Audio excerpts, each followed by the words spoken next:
Hello students, JPSC के model practice set के इस सीरीज़ में आपका स्वागत है। जेपीएससी में अब केवल 30 से 35 दिन ही रह गए हैं और आप जेपीएससी को अगर पास करना चाहते हैं तो कम समय में जो सबसे हेल्पफुल हो सकता है वो है सेट प्रैक्टिस करना। सेट प्रैक्टिस से निश्चित ही कम समय में सफलता मिलती है। 1 या 2 सेट पेपर डेली बेसिस पर सॉल्व करें और बाकी समय जो बच जाता है उसमें एक एक टॉपिक करके पढ़ते जाइए और उसको कंप्लीट करते जाइए। लेकिन सबसे इम्पॉर्टेंट है कि दिन में 1 से 2 set paper, model set paper आप लगा लीजिए। बाकी समय बचे तो करंट अफेयर्स पढ़िए। यही काम करेंगे। आपके पास 30 से 35 दिन है और इसके बीच में आपको त्यौहार भी आ जाएगा 2, तो आप इसमें तैयारी कर पाएंगे समय को बचा करके। तो अभी जो हम लोग सेट पेपर लिए हैं वो दूसरा सेट पेपर है और ये हम लोग के चैनल पर तीसरा सेट पेपर है, ठीक है। और आज के दिन का ये दूसरा सेट पेपर है। तो आइए इसका शुरुआत करते हैं पहला क्वेश्चन से। पहला क्वेश्चन है और बता दे रहे द्वितीय पेपर है, यानी कि पेपर 2 है ये, जिसमें झारखंड पूछा जाता है। अगर आपकी अच्छी तैयारी है तो आप पेपर 1 पर भी जा कर के तैयारी कीजिए, लेकिन जिसका कम तैयारी हो कम से कम पेपर 2 भी करेंगे तो 110 मार्क्स आपका हाथ में आ जाएगा, ठीक है। तो शुरू करते हैं। तो जो सबसे पहला क्वेश्चन है वो है, निम्न में से किस ग्रंथ में झारखंड को कुक्कुट या कुक्कुट देश कहा गया है? तो इसका ऑप्शन आप देख लीजिए, विष्णु पुराण है, संस्कृत साहित्य है, कौटिल्य का अर्थशास्त्र है और इनमें से कोई नहीं। तो इसका सही आंसर हो जाएगा कौटिल्य का अर्थशास्त्र। जब तक हम आंसर नहीं बताते हैं तब तक आप अपने मन में आंसर सही क्या होगा वो अंदाज़ा लगा लीजिए, जिससे कि आप और सबको लिखते जाइए कि आप कितना सही बनाए हैं। दूसरा है, बैगा जनजाति की शासन व्यवस्था के संदर्भ में निम्नलिखित कथनों पर विचार कीजिए। पहला कथन कहता है कि इनकी परंपरागत जातीय पंचायत गांव स्तर पर होती है। दूसरा है, ग्राम संगठन का मुखिया कुकद्दम कहलाता है। और तीसरा है कि इस समाज में गोत्र या गांव के स्तर पर संगठन पाया जाता है। तो ऑप्शंस देख लीजिए, केवल 1, केवल 2 और 1, 2, 3 और इनमें से कोई नहीं। तो आपसे पूछा जा रहा है कि सही कौन है? तो सही है ऑप्शन सी। ये टिक क्यों नहीं लग रहा है? ऑप्शन सी सही है, ठीक है। ऑप्शन सी है कि 1, 2 और 3 तीनों कथन क्या है? सही हैं। अगला क्वेश्चन है, नागवंशी शासन व्यवस्था का प्रारंभ हुआ था, यानी कि नागवंशी शासन का व्यवस्था का प्रारंभ कब हुआ था? प्रथम शताब्दी में, चौथी शताब्दी में, 7वीं शताब्दी में या 9वीं शताब्दी में? तो हम लोग जानते हैं कि 64 ईस्वी में हुआ था, है ना। 64 एडी में हुआ था। तो अगर 64 एडी में हुआ तो उसको हम क्या बोल कर चलेंगे? प्रथम शताब्दी कह के चलेंगे, ठीक है। नेक्स्ट क्वेश्चन है, निम्न में से कौन महतों के पंचायती आदेशों को लोगों तक पहुंचाने का काम करता है? तो इसका सही आंसर हो जाएगा मांझी। महतों का जो भी पंचायत का आदेश है वो मांझी जाकर के सबको बताता है। अगला है, मांझी परगना शासन व्यवस्था में कौन पुलिस की भांति कार्य करता है? तो इसमें सही आंसर हो जाएगा ए, चौकीदार। चौकीदार जो है वो पुलिस की तरह काम करता है। छठा नंबर क्वेश्चन, मुंडा मान की शासन व्यवस्था में गांव के धार्मिक मामलों का निपटारा कौन करता है? तो सही आंसर दीजिए, इसका क्या हो जाएगा? सी, डिहुरी, ठीक है। धार्मिक मामलों का निपटारा कौन करेगा? दिहुरी। अगला है, ढोकलो सोहर शासन व्यवस्था में खूट का अध्यक्ष क्या कहलाता है? तो इसका सही आंसर है ए, खड़िया घाट, ठीक है। अगला क्वेश्चन, क्वेश्चन नंबर 8 है, देखिए ध्यान से। निम्न में से किस जनजाति की संगठित शासन व्यवस्था नहीं है? यानी कि उनका कोई शासन व्यवस्था आप नहीं पढ़ते हैं, सुसंगठित नहीं है। हो का पढ़ते हैं, संथाल का पढ़ते हैं, हुराव का पढ़ते हैं, लेकिन महली का हम नहीं पढ़े हैं। तो यही हम लोग का आंसर हो जाएगा कि इसका कोई संगठित शासन व्यवस्था नहीं होता। अगला क्वेश्चन 9 है, सदान किसे कहते हैं? तो इसको आप ऑप्शन पढ़िए। ऑप्शन डी सही होगा, झारखंड की मूल गैर जनजातीय लोगों को सदान कहा जाता है। अगला क्वेश्चन है 10 नंबर, तिलका मांझी के विद्रोह का मुख्य केंद्र था। तो इसका सही आंसर हो जाएगा ए, वंचरी जोर, भागलपुर। नेक्स्ट क्वेश्चन है, 1857 के विद्रोह के नायक ठाकुर विश्वनाथ शाही का जन्म कब हुआ था? हमेशा याद रखिएगा, कोई भी एक जो हम लोग के यहाँ के पॉपुलर पर्सन है उनका जन्म मृत्यु या उनसे कुछ भी रिलेटेड क्वेश्चन पूछता है, इस पर भी ध्यान देना होगा। जो भी प्रसिद्ध व्यक्तित्व हैं उसको एक नज़र जा करके उस चैप्टर को देख लीजिएगा। इसका सही आंसर है 12 अगस्त 1817 में ठाकुर विश्वनाथ शाही का जन्म हुआ था। नेक्स्ट क्वेश्चन है, असहयोग आंदोलन के दौरान झारखंड के किस क्षेत्र को अशांत क्षेत्र घोषित किया गया था? तो इसका सही आंसर है डी, साहेबगंज को किया गया था। नेक्स्ट क्वेश्चन, रामगढ़ कांग्रेस के मुख्य प्रदेश द्वार का नामकरण किसके नाम पर किया गया था? हम लोग जानते हैं कि रामगढ़ में अधिवेशन हुआ था कांग्रेस का, तो उसमें जो मुख्य द्वार था जहाँ से सबको प्रवेश करना था, उस मुख्य द्वार का नाम क्या रखा गया था? तो बिरसा मुंडा द्वार रखा गया था। ठीक है, अगला क्वेश्चन देखिए, कार्तिक उरांव किसके निमंत्रण पर विदेश की महत्वपूर्ण नौकरी छोड़कर भारत आए थे? तो ये थे जवाहरलाल नेहरू। लंदन में इनका मुलाकात कार्तिक उरांव से हुआ था और वो इनको देश वापस लौटने के लिए कहे थे। ठीक है, फिर ये देश वापस लौट आए, HEC में काम किए और बहुत लंबा कांग्रेस में इनका काम रहा, वो आप पढ़िएगा आगे। ठीक है, 15 नंबर क्वेश्चन, जतरा भगत ने अपना आंदोलन किस वर्ष प्रारंभ किया था? तो जतरा भगत जो थे वो 1914 ईस्वी में टाना भगत आंदोलन चलाए थे, वही आंसर है। अगला है 16 नंबर क्वेश्चन, कौन सा जनजाति समुदाय द्रविड़ प्रजाति नहीं है? तो याद रखिएगा, कोरवा द्रविड़ नहीं है, बाकी चेरो, खरवार और बैगा तो द्रविड़ है। ये प्रोटो ऑस्ट्रेलॉइड है। कोरवा क्या है? प्रोटो ऑस्ट्रेलॉइड है। नेक्स्ट क्वेश्चन है, झारखंड में संथालों का मुख्य निवास स्थल है, तो संथाल कहाँ रहते थे? संथाल परगना में, है ना। अगला क्वेश्चन 18 नंबर क्वेश्चन है, निम्न में से किस जानवर के मांस का प्रयोग पूरे उरांव समाज के लिए निषेध है? तो इसका सही आंसर है बंदर। 18 नंबर का आंसर क्या हो जाएगा? बंदर। बंदर का मांस का प्रयोग ये लोग नहीं करते, उरांव जनजाति के लोग। अगला क्वेश्चन है, कोरा या कोड़ा जनजाति के संदर्भ में निम्न कथनों पर विचार करिए, कौन सा कथन सत्य है ये बताइएगा। ठीक है, तो पहला है कि यह झारखंड की लघु जनजाति है। कोरा जनजाति लघु जनजाति है, इनका प्रमुख संस्कार गोदान है। ठीक है, तो इसका सही आंसर क्या हो जाएगा? इसका सही आंसर हो जाएगा कि दोनों कथन सत्य हैं। ठीक है, अगला क्वेश्चन है, हो जनजाति में क्रय विवाह को क्या कहा जाता है? तो हो जनजाति में क्रय विवाह को आंधी कहते हैं। ठीक है, अगला है, अग्नि किस प्रकार का नृत्य है? तो यह एक धार्मिक नृत्य है जो कि मंडा में होता है। ठीक है, अगला क्वेश्चन, टूसू त्योहार के संदर्भ में निम्नलिखित कथनों पर विचार कीजिए। पहला कथन कहता है कि यह कुर्मी या कुर्मी महतो जाति के लोगों द्वारा मनाया जाने वाला प्रमुख त्यौहार है। यह मकर संक्रांति के समय मनाया जाने वाला सूर्य से संबंधित त्यौहार है। ठीक है, तो ये दोनों कथन क्या हैं? सही हैं, दोनों के दोनों कथन सही है। अगला है, निम्न में से किस वाद्य की आकृति कढ़ाई जैसी होती है? तो ये होता है धमसा। क्या होता है? धमसा की आकृति जो होती है कढ़ाई जैसी होती है। अगला क्वेश्चन है, निम्न में से किस चित्रकला में जंगली जीव जंतुओं, पक्षियों और पेड़ पौधे को उकेरा जाता है? तो याद रखिएगा, सोहराई में ऐसा किया जाता है। सोहराई में बहुत सारा ज़मीन पर उसको क्या बोलते हैं, रंगोली जैसा बनाते हैं, उसमें बहुत सारा जीव जंतु, पक्षी, पेड़ पौधे, घर का कोई सामान, सबका आकृति बनाया जाता है। अब है, हिजला मेला किस नदी के किनारे लगता है? तो ये मयूराक्षी नदी के किनारे लगता है। कहाँ लगता है? मयूराक्षी नदी के किनारे, दुमका में लगता है। दैनिक हितवाद, ये किताब का नाम है, का संपादक किसने किया था? तो इसका याद रखिएगा, कोई कोड लगा लीजिएगा, कुछ भी कीजिएगा, लेकिन याद रखिएगा राधा कृष्ण। साहित्य से क्वेश्चन आता है, साहित्य और साहित्यकार से क्वेश्चन आता है। इस पर वीडियो बना हुआ है, अगर आप चाहें तो एक बार में देख करके 5 क्वेश्चन आप कंफर्म कर सकते हैं। ठीक है, तो आप वीडियो जा करके देख सकते हैं, हमारे चैनल पे आपको मिल जाएगा प्लेलिस्ट में। मुंडारी लोक कथाएँ पुस्तक किसने लिखी है? मुंडारी लोक कथाएँ भी क्वेश्चन जो है पूछता है जनरली, तो जगदीश त्रिगुनायत याद रखना है। मुंडारी लोक कथाएँ जगदीश त्रिगुनायत। अब अगला क्वेश्चन है 28 नंबर क्वेश्चन।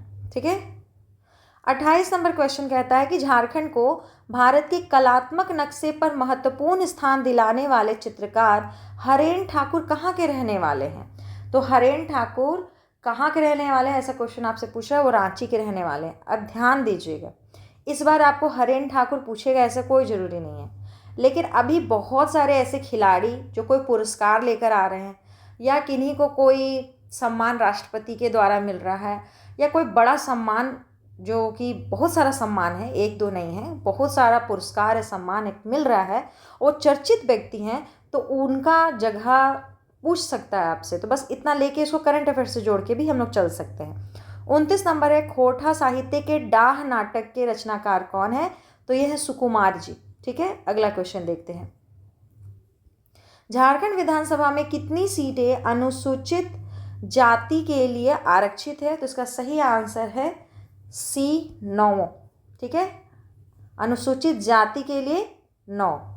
अगला है, झारखंड लोक सेवा आयोग में अध्यक्ष के अतिरिक्त अन्य कितने सदस्य होते हैं? तो अध्यक्ष रहेंगे जेपीएससी में, उसके अलावा 6 और अन्य सदस्य रहेंगे। ठीक है, अगला है, झारखंड बनने के समय कितने प्रमंडल थे? तो हम लोग जानते हैं कि पहले 4 प्रमंडल थे और बाद में एक कोल्हान 2007 में बना तो 5 प्रमंडल हो गया। ठीक है, उसके बाद कोई नया प्रमंडल हम लोग का अभी तक बना नहीं है। अगला है, निम्नलिखित कथनों पर विचार कीजिए।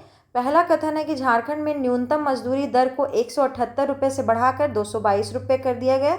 और अगला है कि झारखंड राज्य में देश का तीसरा रक्षा शक्ति विश्वविद्यालय की स्थापना खूंटी में की गई है।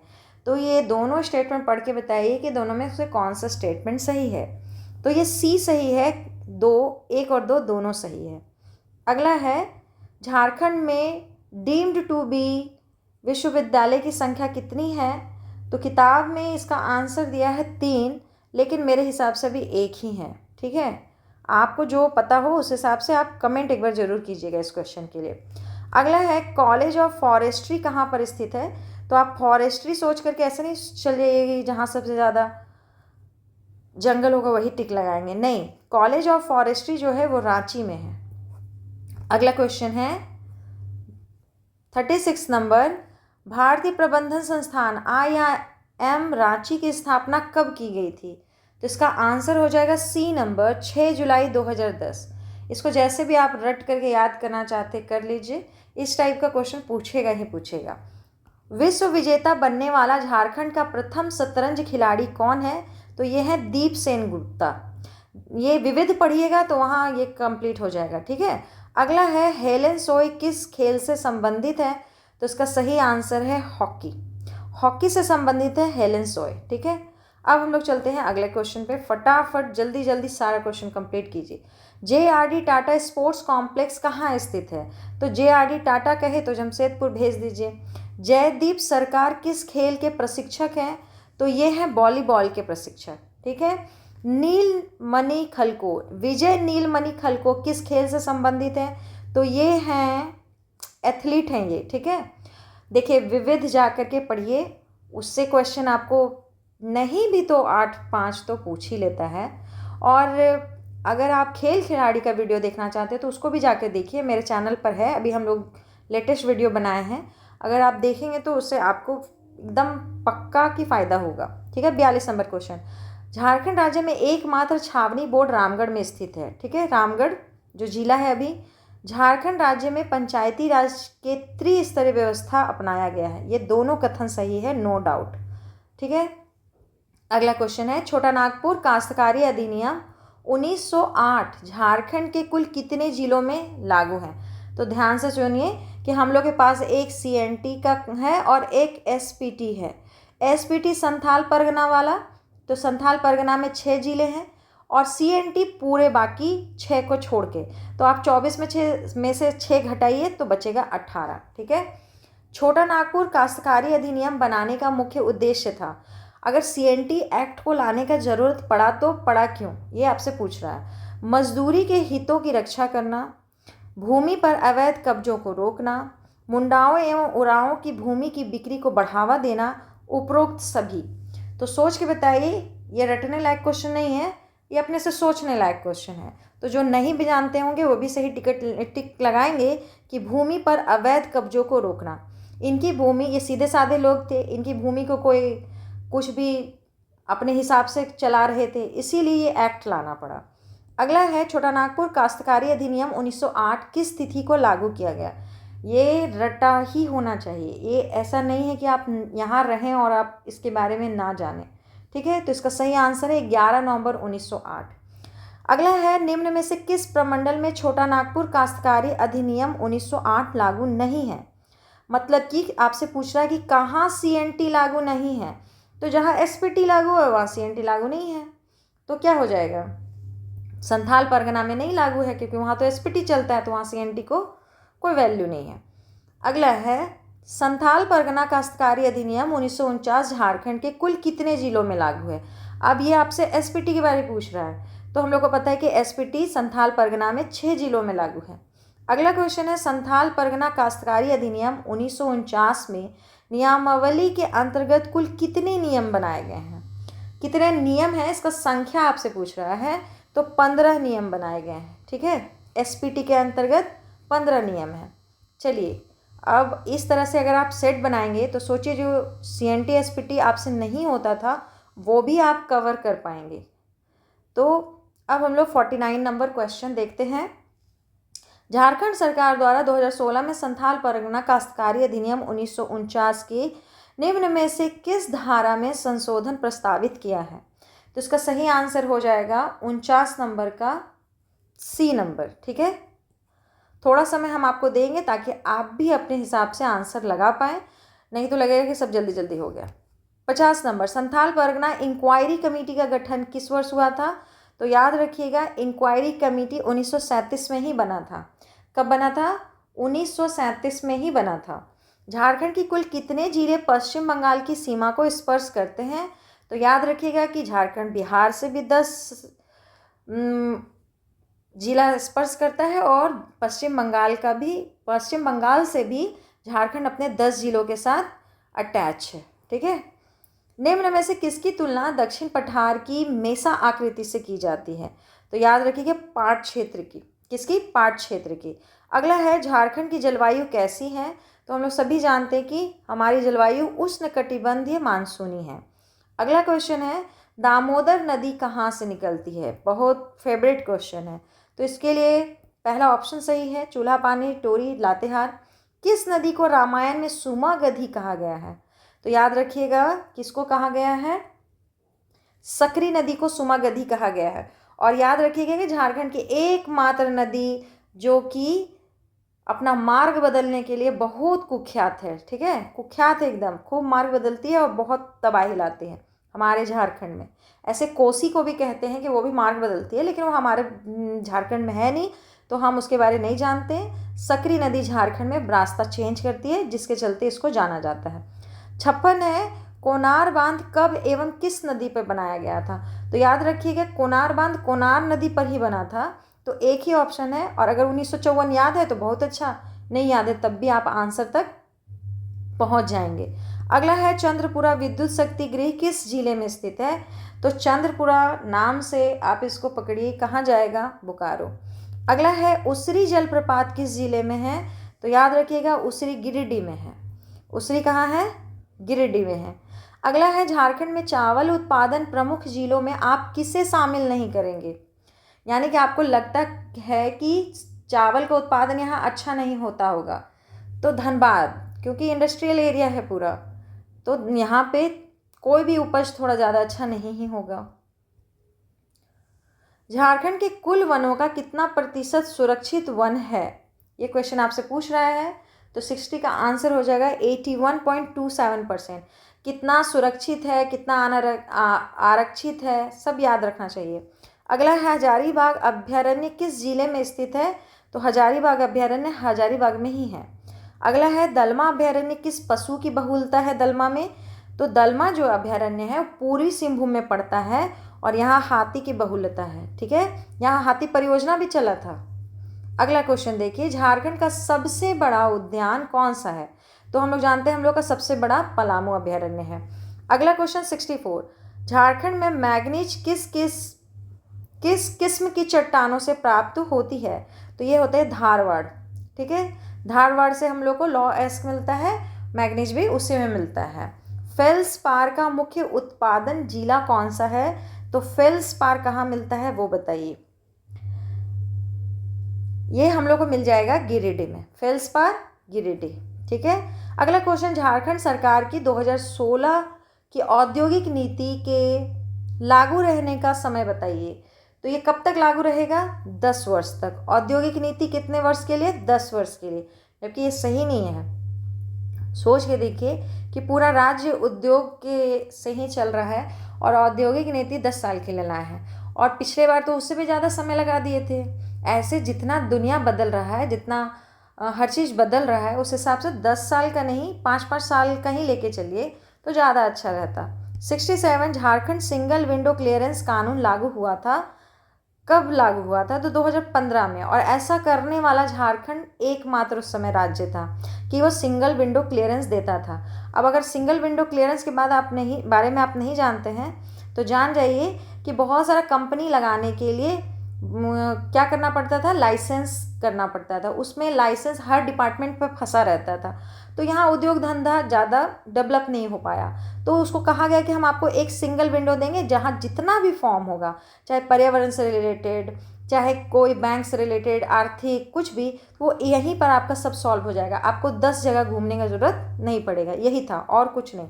हमेशा पढ़ते हैं लेकिन इसके बारे में समझ में नहीं आता कि है क्या, है ना। अगला है, राज्य स्तरीय पुनर्स्थापन एवं पुनर्वास परिषद का अध्यक्ष कौन होगा? तो ये खुद होंगे हमारे मुख्यमंत्री जी। जो मुख्यमंत्री होंगे वही इसके अध्यक्ष होंगे। ठीक है। अगला है, निम्नलिखित कथनों पर विचार कीजिए। झारखंड का प्रमुख वृक्ष सखुआ पर्यावरणीय रूप से काफ़ी बेहतर है।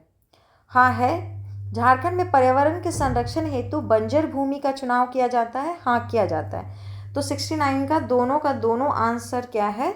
दोनों स्टेटमेंट सही है। अगला क्वेश्चन देखते हैं, झारखंड की दूसरी स्थानीय नीति किस मुख्यमंत्री के कार्यकाल में घोषित किया गया था?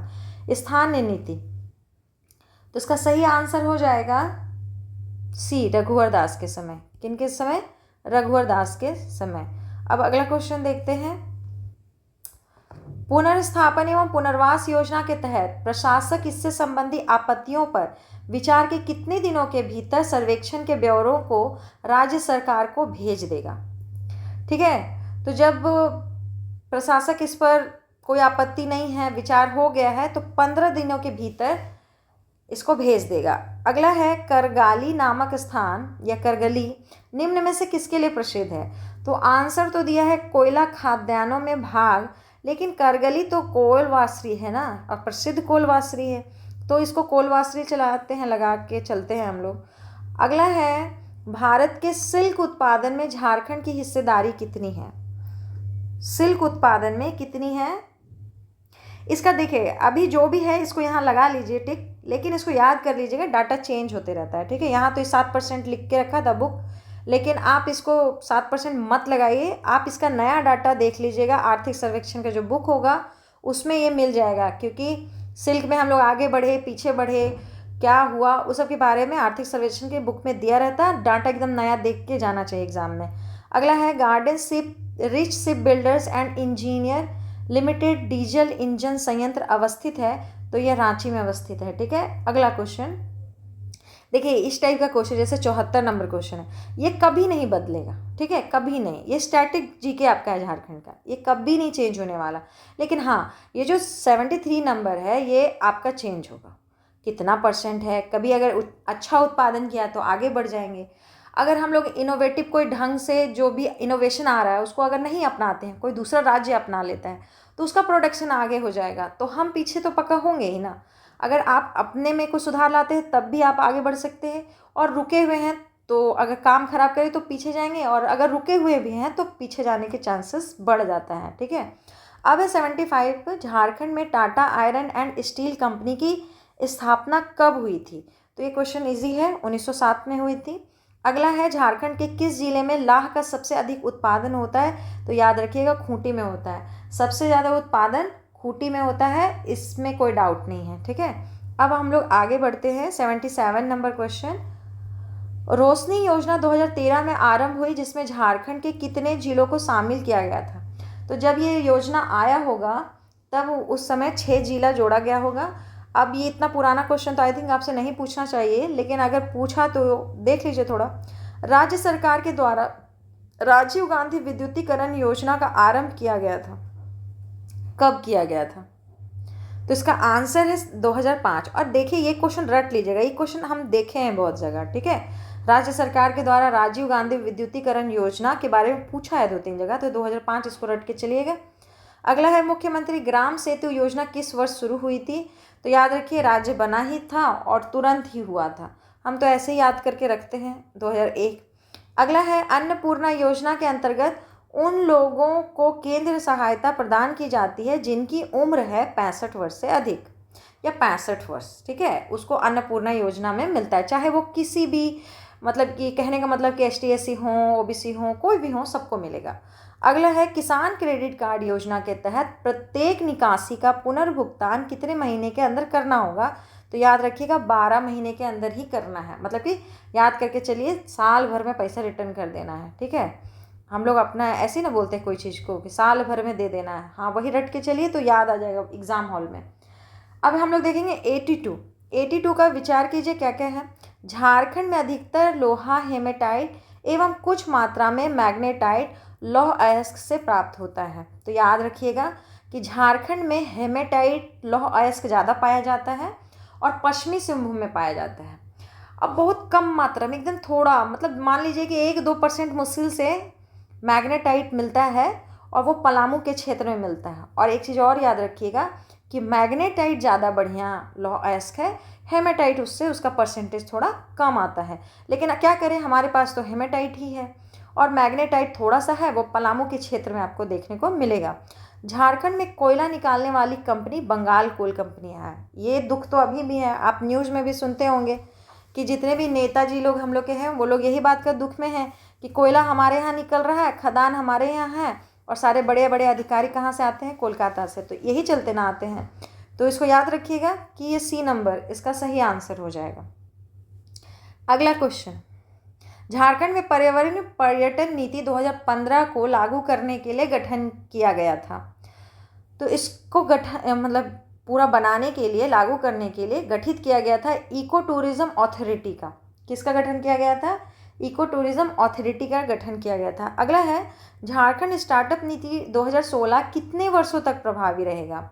अभी हम लोग औद्योगिक नीति देखे थे, वो 10 साल के लिए प्रभावी था। और अगर हमसे कहे कि स्टार्टअप नीति 2016 जो बना है वो कितने दिनों के लिए रहेगा, तो वो रहेगा 5 वर्षों के लिए, ठीक है। स्टार्टअप नीति 2016 5 वर्षों के लिए। अगला क्वेश्चन है झारखंड की परिवहन प्रणाली का वर्गीकरण मुख्यतः है। तो याद रखिएगा कि हम लोग यहाँ क्या पूरे जगह में, एक तो जल होता है, जल से यात्रा करते हैं, रोड से मतलब थल से यात्रा करते हैं, हवा से यात्रा करते हैं। तो हम लोग के यहाँ जल वाला काम तो हुआ नहीं, तो बच गया बाकी 3। तो हम लोग के यहाँ 3 मतलब यानी कि कौन कौन हो सकता है? जल तो होगा नहीं, तो थल मार्ग में चलिए सड़क, हवा मार्ग में हवाई जहाज और एक रेल मार्ग। 3 मार्ग हम लोग चल सकते हैं, लेकिन पानी वाला जो भी मार्ग है, हम लोग के यहाँ पानी से बोट नाव तो चलता नहीं है। तो हाँ, हम लोग के पास 4 ना होकर के कितना है? 3 है। बाकी के पास, जिनके पास नदियाँ हैं जिसमें नाव चलती हैं या फिर जिसका समुद्र तट है, तो उनके पास 4 मोड रहता है, ठीक है। अगला है कांस फिल्म फेस्टिवल पहली बार नागपुरी फिल्म की स्क्रीनिंग हुई, तो लोहरदगा और फुलमनिया दोनों का हुआ। ये मूवी जो लोहरदगा है वो बहुत पहले का बना हुआ है, लेकिन अभी हिंदी में हाल में रिलीज़ हुआ है, हम लोग देखे। मूवी बहुत बढ़िया है और बहुत डिस्टर्बिंग भी है, आप देखेंगे तो 1 घंटा सदमा में चले जाएंगे। झारखंड राज्य में कहाँ साइंस सिटी की स्थापना की जा रही है? तो इसका सही आंसर, साइंस सिटी कहाँ बन रहा है? रांची में बन रहा है। अगला क्वेश्चन है झारखंड राज्य का कौन सा भाग बाढ़ से सर्वाधिक प्रभावित रहता है? अब इसके क्वेश्चन से पहले आप एक चीज़ जानिए। मान लीजिए कि हम लोग झारखंड को ऐसे बांट देते, क्योंकि चतुर्भुजाकार हम लोग झारखंड का मैप हमसे बनेगा नहीं। तो ये हम लोग का उत्तर है, ये हम लोग का दक्षिण, ये पूरब, पूरा लिखा आ जाओ, हाँ, और ये पश्चिम है, ठीक है। तो ये वाला जो इलाका है इसको उत्तर पूरब का इलाका कहते हैं और ये वाला जो इलाका है इसको उत्तर पश्चिम का इलाका कहते हैं।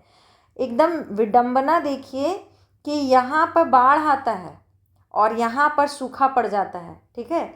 ये इलाका जब भी आपसे पूछेगा तो कहिएगा कि यहाँ सूखा पड़ता है पलामू वाला एरिया में। और अगर कभी कहे कि साहेबगंज वाला एरिया का क्या हाल होता है, तो वहाँ बाढ़ आ जाता है। ठीक है, तो हमसे पूछा कि बाढ़ से सर्वाधिक प्रभावित होता हुआ हम लोग का जो क्षेत्र है तो वो उत्तरी और पूर्वी इलाका है। उत्तरी और पूर्वी इलाका हम लोग का बाढ़ आता है। ठीक है, सूखा हम लोग का उत्तरी पश्चिमी भाग में, पलामू का जो आसपास का है, पलामू है, गढ़वा है, ये सब में सूखा पड़ जाता है। ठीक है, अगला है निम्न में से कौन सा क्षेत्र भूमिगत कोयला खदानों में आग से होने वाली आपदा के कारण सर्वाधिक चर्चा में रहता है? तो ये रहता है झरिया।